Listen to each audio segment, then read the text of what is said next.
साथियों, आज हम पढ़ने वाले हैं रीट और ग्रेड 3rd, 2nd और 1st इंग्लिश के एग्जामिनेशन के बारे में। उन्हीं की सीरीज में ये 3rd वीडियो है और आज हम टीचिंग मेथड से जो सीरीज चल रही है उसका 3rd लेसन हम इसमें पढ़ने वाले हैं। और जो 3rd टॉपिक है वो स्ट्रक्चर अप्रोच है।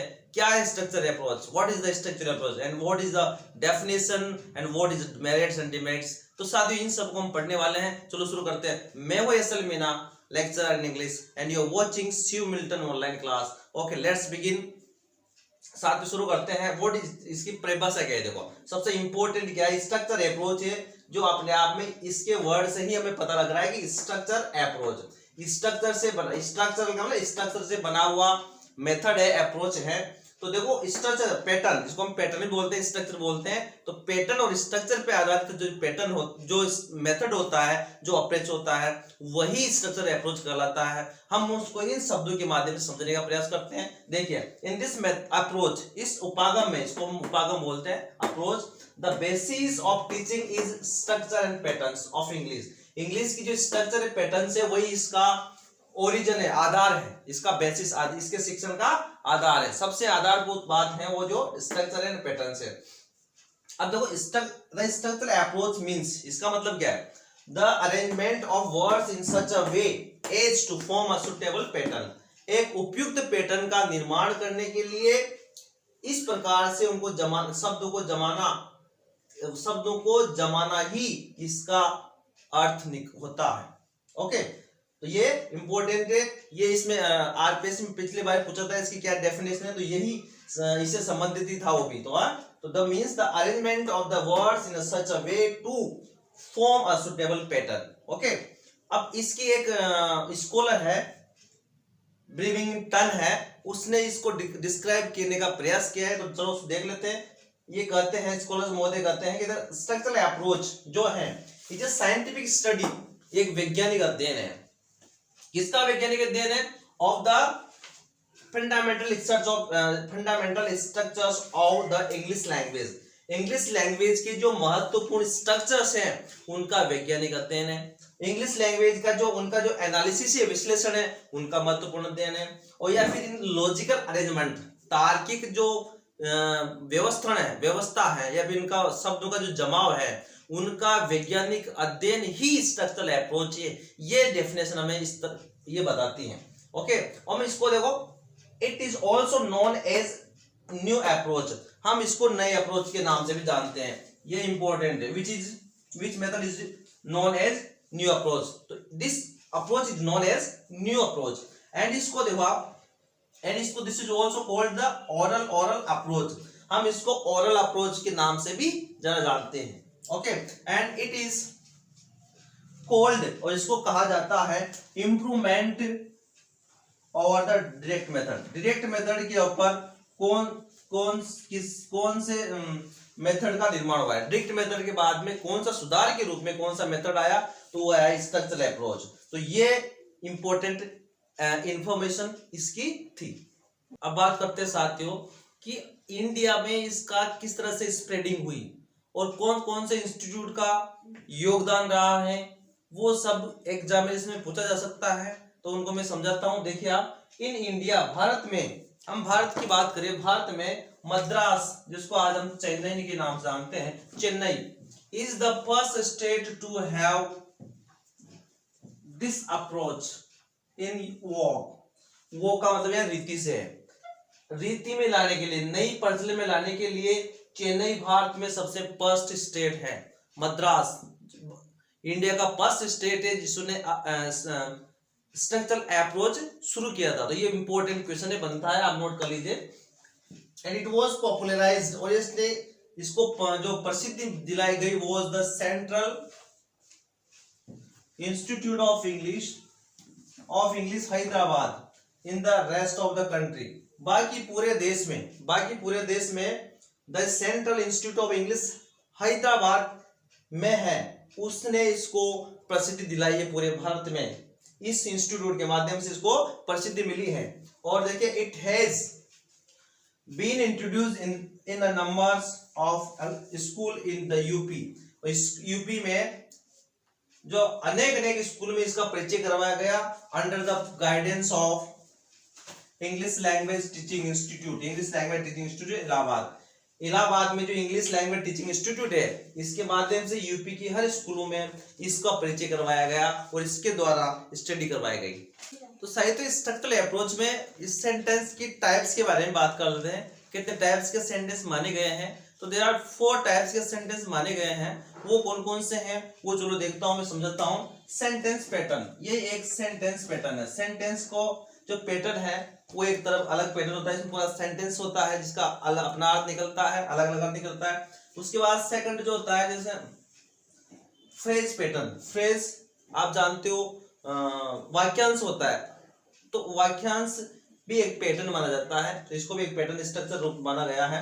एंड दिस फॉर्मूला, फॉर्मूलाज जो होते हैं अलग अलग फॉर्मूलाज होते हैं, जैसे thank you, may God bless you, may God bless you, ये फॉर्मूलाज के अंदर है। तो ये भी एक फॉर्मूला स्ट्रक्चर माना गया है। और जो इडियम्स, जो कहावतें होती है, मुहावरे होते हैं, born with a silver spoon, born with a silver spoon, ये कहावत है, चांदी की चम्मच के साथ संपन्न परिवार में जन्म लेना। ये 4 इसके मुख्य जो काइंड्स ऑफ स्ट्रक्चर है ये पूछा जा सकता है।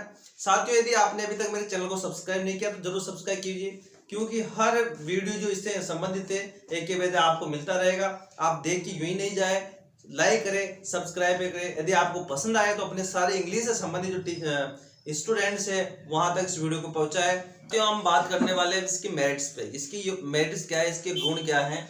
तो इसकी जो मुख्य विशेषता है, मेरिट रही, वो देखो, इट फैसिलिटेट्स, फैसिलिटेट का मतलब देना, प्रदान करती है, उपलब्ध करवाती है, the learning of English, English के अधिगम को, ये इंपॉर्टेंट है। और क्या करके करवाती है, imparting the knowledge of its structure, या इट्स स्ट्रक्चर है तो इसके स्ट्रक्चर की नॉलेज करवा करके, नॉलेज दे करके अंग्रेजी के जो अधिगम है उसको प्रधान उपलब्ध करवाने का काम ये स्ट्रक्चर अप्रोच करता है। नेक्स्ट बात करते हैं, structure approach can help in teaching prose poetry, prose और पोएट्री में टीचिंग शिक्षण में, प्रोज और पोएट्री की शिक्षण में स्ट्रक्चर अप्रोच सहायता कर सकता है at the school and the college stage, school level और कॉलेज स्टेज पर भी ये सहायता करता है। थर्ड जो इसका मेरिट है, due to much oral drill, much oral drill, मौखिक ड्रिल के माध्यम से ज्यादा होने के कारण whatever is be learned, जो भी सीखा जाता है इन द क्लास, क्लास के अंदर जो भी सीखा जाता है मौखिक ड्रिल करके, रिमेन्स जो रखता है, स्टेबल, स्थायी इन द स्टूडेंट माइंड, विद्यार्थी के माइंड में वो स्थायी रहता है। तो ये प्रैक्टिस से, और प्रैक्टिस से भी ज्यादा अच्छा दिमाग पर याद रहता है, भूलते कम है। नेक्स्ट बात करते हैं, it makes both teachers and student active, ये टीचर और स्टूडेंट को दोनों को एक्टिव रखता है। ये जो स्ट्रक्चर अप्रोच होता है दोनों को ही एक्टिव रखता है। Which is the psychological sound, जो एक मनोवैज्ञानिक पहलू है। बात करते हैं द प्रिंसिपल्स, इसके जो सिद्धांत है, ऑन विच, जिस पर दिस अप्रोच इज बेस्ड, जिस पर ये आधारित है, इसके सिद्धांत जिस पर ये आधारित है ना, वो सिद्धांत जो है वो है साइंटिफिक है, वो विज्ञान पर आधारित है, ये इंपॉर्टेंट है। दूसरी बात करते हैं, नेक्स्ट जो इसका मेरिट है, इट टीचेज, ये पढ़ाती है हमें the poor English language to children, जो बच्चों के लिए जो चारों स्किल्स लैंग्वेज है, उसकी जो स्किल्स हैं उसमें जैसे लिसनिंग, स्पीकिंग, रीडिंग और राइटिंग, ये है LSRW, इन सब पर फोकस डालती है। ठीक है, अगला है द स्टूडेंट अक्वायर का मतलब प्राप्त करते हैं, mastery over the 275 basic structure से उस पर मास्टरी प्राप्त इस मेथड के माध्यम से करते हैं। And the vocabulary of about 3000 words, और 3000 शब्दों की वोकेबलरी और पर भी मास्टरी इस मेथड के माध्यम से प्राप्त की जा सकती है। साथियों, यदि आपको अच्छा लग रहा है तो आप इसको जरूर अपने सभी मित्रों तक शेयर कीजिए, लाइक कीजिए, और यदि आप नए हो तो जिसको जरूर सब्सक्राइब कीजिए, क्योंकि इस मेथड जो टीचिंग शिक्षण की जो इंग्लिश टीचिंग की जो मेथड्स है उनमें कोचिंग्स में बहुत बड़ी रकम पे की जाती है, तब जाके ऐसा मैटर मिलता है। तो साथियों में इस YouTube चैनल के माध्यम से आपको बहुत अच्छी कंपैरेटिव स्टडी करके इम्पोर्टेंट को इंग्लिश पे जो बुक्स है उसका कंपैरेटिव स्टडी किया और उसके आधार पर मैं ये मैटर आपके सामने लेके आ रहा हूँ। तो ये आपको फ्री निःशुल्क मिला है, तो आपकी इतनी जिम्मेदारी बनती है कि आप सभी मित्रों तक भेजिए और शेयर कीजिए और कमेंट कीजिए आपको कैसा लगता है, और आप आने वाले आप कौन सा वीडियो चाहते हो तो कमेंट में लिखिए, तो मैं उस पर भी वीडियो बनाने का पूरा प्रयास करूंगा। चलो देखते हैं साथियों, आप इसकी डिमेरिट्स पे भी चर्चा कर लेते हैं। क्या है इसकी डिमेरिट्स? देखो आप first, it overlooks the linguistic habits already formed while learning the mother tongue. मातृभाषा सीखते समय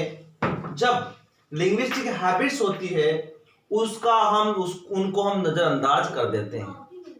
लिंग्विस्टिक हैबिट्स को जो मदर टंग के रूप में सीखी जाती हैं, किसी भाषा को सीखने के लिए जिनकी लिंग्विस्टिक हैबिट्स की आवश्यकता होती है उसको ओवरलुक कर देते हैं, उसका ओवरलुक मतलब नेगलेक्ट कर देते हैं, नजरअंदाज कर देती है। Second, only well selected sentence patterns can be taught. इसमें कहा गया है केवल कुछ जो निर्धारित किए हुए पैटर्न है उन्हीं को इसके द्वारा पढ़ाया जा सकता है थ्रू दिस मेथड, इस मेथड अप्रोच के माध्यम से। ठीक है, ये दूसरी डिमेरिट है। इसकी तीसरी डिमेरिट है text books prescribed in the courses. जो कोर्सेज में बुक्स निर्धारित की गई है can not be taught by this approach. इस अप्रोच के द्वारा उसका सही शिक्षण नहीं कराया जा सकता, तो ये इसकी डिमेरिट है। And this is really successful in overcrowded classes। साथियों ये जो बड़ी क्लासेस होती है, बड़ी ओवरक्राउडेड होती है, उनमें भी ज्यादा उपयोगी नहीं माना जाता है, तो इस प्रकार से भी ये डिमेरिट है। This app demands too much material aid in order to create a real life situation। एक वास्तविक जीवन स्थिति उत्पन्न करने के संदर्भ में मटेरियल एड जो है उनकी बहुत ज्यादा आवश्यकता होती है इसमें। Continuous teaching of structures and their repetition make the atmosphere of class dull and teaching mechanical। वो डल बनाता है, मतलब इसके जो स्ट्रक्चर है इसकी बार बार उनकी रिपीटेशन करने से क्लास का जो एनवायरनमेंट है वो डल बन जाता है, नीरस बन जाता है और टीचिंग को मैकेनिकल करता है, यांत्रिक टीचिंग बना देता है।